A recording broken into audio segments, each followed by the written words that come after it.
অষ্টমী ভাবনা। গীতায় ভগবানের কথায় পাশাংসি জীর্ণানি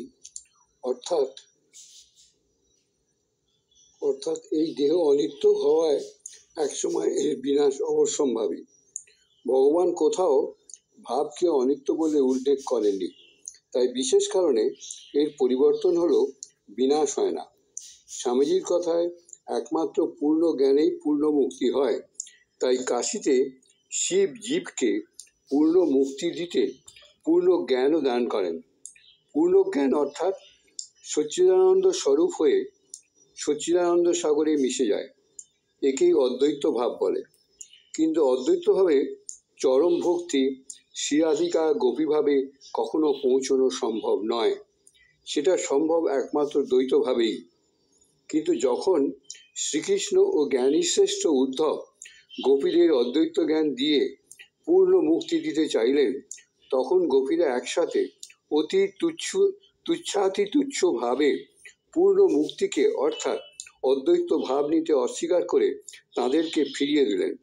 উদ্ধব গোপীদের এই চরম ভক্তিকে জানতে গিয়ে একেবারে অতল তলে তলিয়ে গেলেন উদ্ধব। সম্পূর্ণ আত্মসমর্পণ করে গোপীদের পদরজ লাভের আশায় বৃন্দাবনের লতা গুল্মরূপে জন্ম নিতে সংকল্প করলেন। স্বয়ং ভগবান শ্রীকৃষ্ণ ও গোপীদের ঋণ শোধ করতে পারেননি বলে বারবার আক্ষেপ করেছেন। এখানেই শেষ নয়, গোপীভাবের আস্বাদন করতে নিজেই গোপীভাবের শ্রীচৈতন্য রূপে জন্ম নিয়েছেন।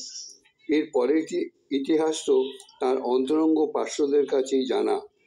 নিয়তির অমোঘ কারণে এই গোপীভাব, যা নিত্য, যার বিনাশ নেই, একমাত্র বৃন্দাবনের মধ্যেই সীমাবদ্ধ, বৃন্দাবনের বাইরে এর অস্তিত্ব নেই।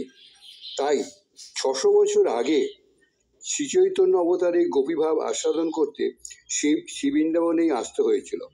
একইভাবে অবতার বরিষ্ঠায়ও শ্রীরামকৃষ্ণকেও গোপীভাব আস্বাদন করতে বৃন্দাবনেই আসতে হয়েছিল। গোপীরা বৃন্দাবন ছেড়ে দক্ষিণেশ্বরে আসেননি। তাই শ্রীরামকৃষ্ণের ভক্তেরা ভাবের আতিশয্যে যতই অন্যান্য ভক্তদের কথায় গোপীদের সাথে তুলনা করুক, এটা তাদের অপরিণত জ্ঞানের কারণেই। গোপীদের তুলনা একমাত্র গোপীরাই। একমাত্র স্বামীজি কোথাও কোনোদিনই এই ভ্রমে পা দেননি। সুরদাস, কবির, তুলসীদাস, নানক, মীরাবাই, যিশুর সকল পার্শ্বদ, শঙ্করাচার্য, রামানুজের সকল পার্শ্বদ, শ্রীরামকৃষ্ণের সকল পার্শ্বদ পূর্ণ জ্ঞান নিয়ে পূর্ণ মুক্তি নিয়েছেন। ব্যতিক্রম একমাত্র গোপী, যারা পূর্ণভাবে বৃন্দাবনেই রয়েছেন। তাই কোনো ভাগ্যবান আজও তাঁদের দেখিবারে পায়।